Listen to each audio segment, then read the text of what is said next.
pues bueno, primero sabemos que es un método auxiliar, que es bien importante diferenciar ¿para qué nos sirve la fluorangiografía a diferencia del OCT? La fluorangiografía nos sirve para diagnosticar enfermedades vasculares, o sea, patología vascular, nos permite visualizar los vasos, ya sean de la coroides, sean de la retina, pero siempre es una patología vascular. Entonces, en el caso de patologías vasculares, pues cuando tuvimos el curso de retinopatía diabética, pues la retinopatía diabética es el ejemplo máximo de una patología vascular y pues sabemos que ahí podría estar indicado. En otro tipo de patologías vasculares que puedan afectar como los vasos coroideos, como en el caso de membranas neovasculares, ahí está indicado. Pero por ejemplo, si nosotros tenemos un paciente que le ve la retina completamente sana, que le ven el fondo de ojo y ven los vasos sanguíneos bien, el nervio óptico bien, no ven hemorragias, no ven, y a lo mejor sospechan una distrofia retiniana, pues ahí no está indicado una fluorangiografía. O sea, si no tienen una patología en mente, la sospecha de una patología vascular, no es necesario mandarla, ¿de acuerdo? Entonces, aquí pues vamos a ver las propiedades que tiene la fluoroceína. Y pues la fluoroceína es como un colorante, muchos le dicen que es un contraste, realmente es un colorante natural. Por eso cuando no está contraindicado en los pacientes con insuficiencia renal, sí está contraindicado en embarazadas, que ahorita vamos a ver más adelante, pero se considera un colorante natural. Y la característica de la fluoroceína es de que cuando ella recibe una luz, o sea, una luz a una longitud de onda, pues va a emitir otra longitud de onda al ser estimulada con una luz de onda más corta, que es como lo básico de la fluoroceína.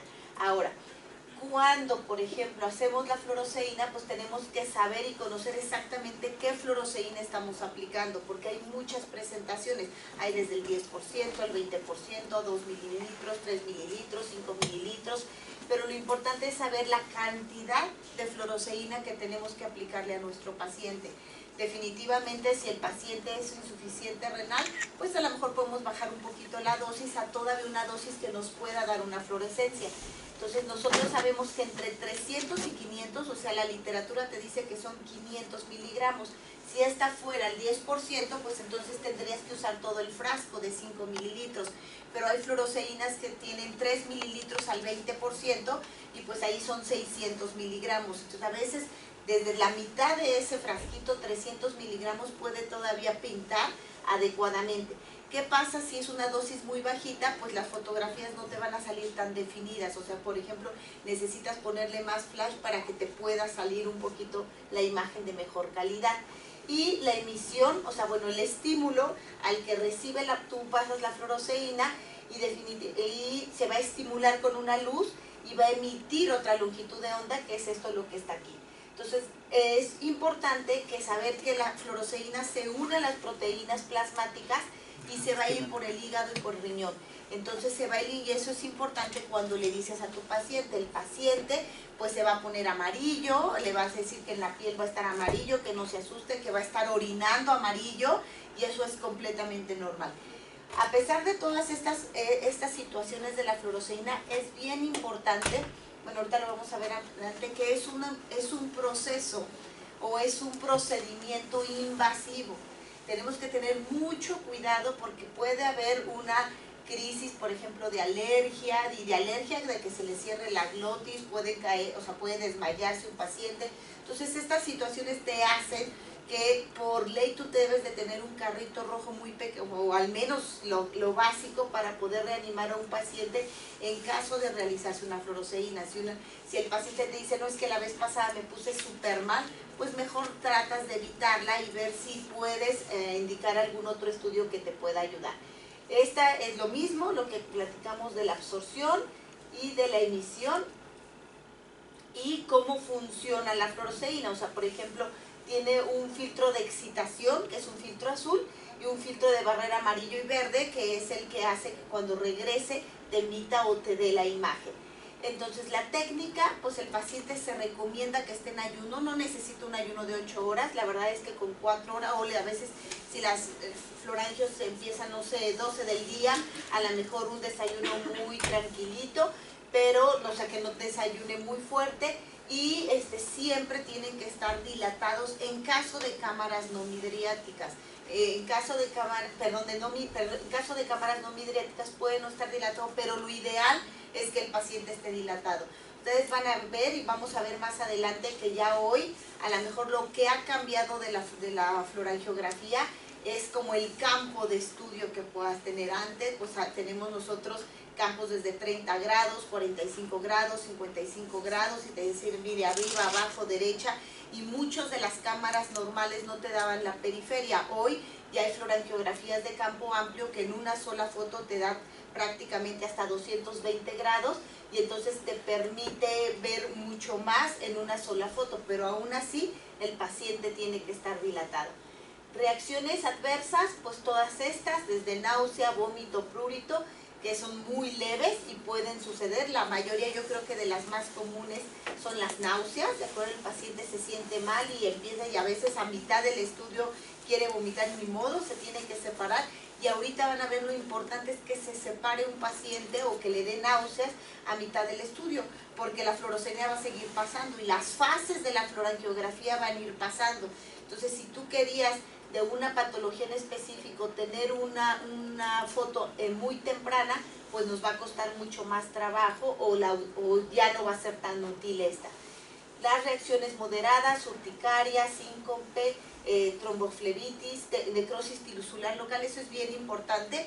A veces cuando ponemos empezamos a pasar la fluoroseína, tenemos que estar bien seguros que no está rota la vena, porque si le empiezas a pasar y le empieza a arder, entonces sí le puede causar una reacción en la piel muy grande, entonces se empieza a hinchar. Uno no pasa, o a lo mejor va a pasar alguna parte, pero sí la fluoroseína extravasada en los vasos, en la mano, sí es muy molesta. Y severas, lo que les decía, desde el edema laringio, broncoespasmo, anafilaxia.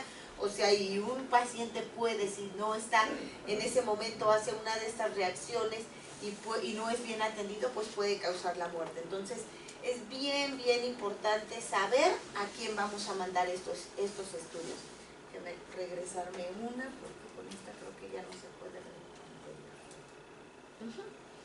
Entonces, lo importante es saber para qué queremos, o para qué nos sirve una fluorangiografía. Y siempre les digo que los estudios de diagnóstico son auxiliares diagnósticos, o sea, nunca te van a dar, si tú no sabes qué es, pues no crean que la fluorangiografía les va a decir qué es, o el OCT les va a decir qué es. Tenemos que tener una sospecha clínica para confirmar tu sospecha clínica.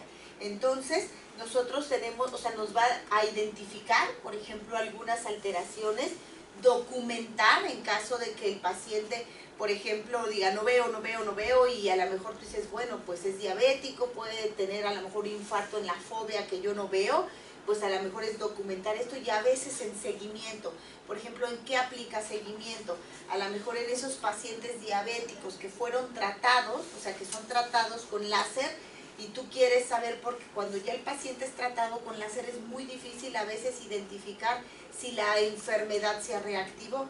Si en caso que la enfermedad no se haya reactivado o tiene sospecha, pues una fluorangiografía te sirve para el seguimiento. Yo creo que hoy la fluorangiografía en los papeles que tiene, en las enfermedades en las que tienes, sigue teniendo un papel muy importante, es en la retinopatía diabética. ¿Y qué información nos va a dar? Flujo, véanlo, flujo, detalles finos de la vascularidad de la retina o la integridad vascular, pero es vasos, ¿de acuerdo? ¿A qué me refiero por esto? Por ejemplo, a lo mejor si ustedes le ven una lesión pigmentada, ¿no? Una atrofia en el EPR, donde a lo mejor el mayor problema es el EPR, no quiere decir que una fluorangiografía a lo mejor está contraindicada, pero no es un estudio que te pueda servir para el seguimiento. Entonces, a lo mejor ahí nosotros valoraríamos alguno de los otros estudios que hoy están en boga dentro del OCT, o sea, que es un estudio no invasivo, y que los vamos a ir como integrando uno con otro, ¿de acuerdo? Entonces, ¿para qué nos sirve? Para confirmar diagnósticos. Por ejemplo, si ustedes ven el fondo de ojo y le ven una lesión pigmentada, y a lo mejor ustedes dicen, híjole, es un tumor benigno, maligno, estamos hablando como de un melanoma, versus versus un tumor pigmentado no melanoma, o sea, no maligno. Entonces esto sí nos sirve, ¿ok? Para el pronóstico, por ejemplo, pacientes que tienen infartos en la retina y como la fluorangiografía nos sirve para evaluar la integridad vascular, pues nos va a decir qué tan oxigenada está la retina. O entonces esto sí nos ayuda para estimar un pronóstico. ¿Por qué? Porque sabemos que si a lo mejor en una oclusión de vena central de la retina está totalmente isquémica, sabemos que es un paciente que tiene mayor riesgo de complicarse y hacer un glaucoma neovascular. O un paciente diabético que no tiene actividad en este momento, que no tiene fugas, que vamos a ver más adelante qué es fugas, pero ustedes le toman una fluorangiografía, está toda la retina isquémica, tú sabes que va a ser neovasos. Entonces ahí puedes valorar iniciar tratamiento aunque todavía no tenga fugas, ¿de acuerdo? Para eso es determinar el tratamiento y vigilar progresión, por ejemplo en un tumor.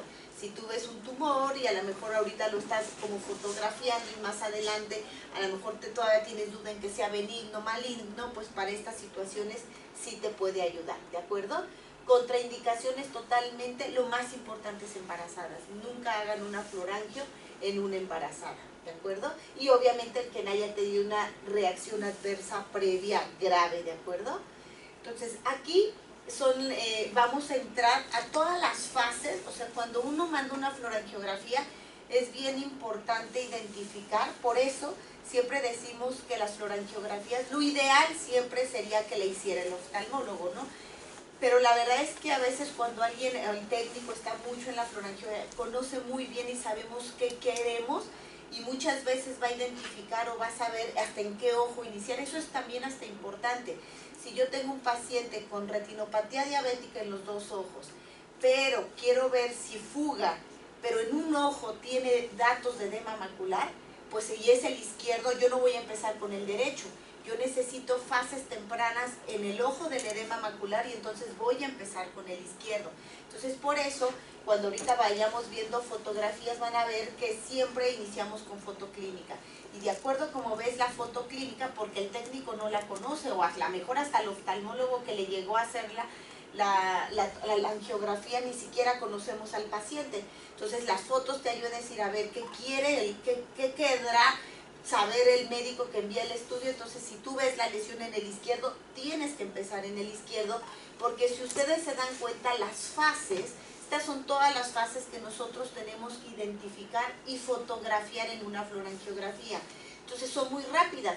Si tú, por ejemplo, empiezas a inyectar a un paciente, de 10 a 15 segundos que lo empezaste a inyectar, y puede variar, niños puede ser más corto, pero más o menos este es el promedio.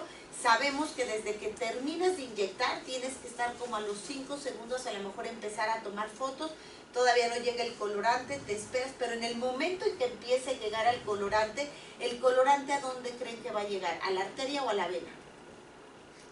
Si ustedes lo inyectaron. Lo inyectan en la mano, inyectan los 5 mililitros de fluorocerina y entonces empieza a pasar el colorante. ¿Qué se va a pintar primero? ¿La vena o la arteria? La arteria. Entonces cuando se empieza, las arterias se pintan súper rápido. Entonces, y lo vamos a ver aquí. Primero, fase coroidea. La fase coroidea ni siquiera se ha pintado la arteria. Entonces se empieza a ver, y lo vamos a ver más adelante, cómo es la fluorescencia, y esas fases se nos pasan. O sea, la verdad es que es bien difícil agarrarlas, tienen que estar, porque son muy rápidas, o sea, duran segundos. O sea, si ustedes ven, si la fase coroidea empieza entre los 12 segundos, al segundo o a los 3 segundos ya empieza la fase arterial. Entonces,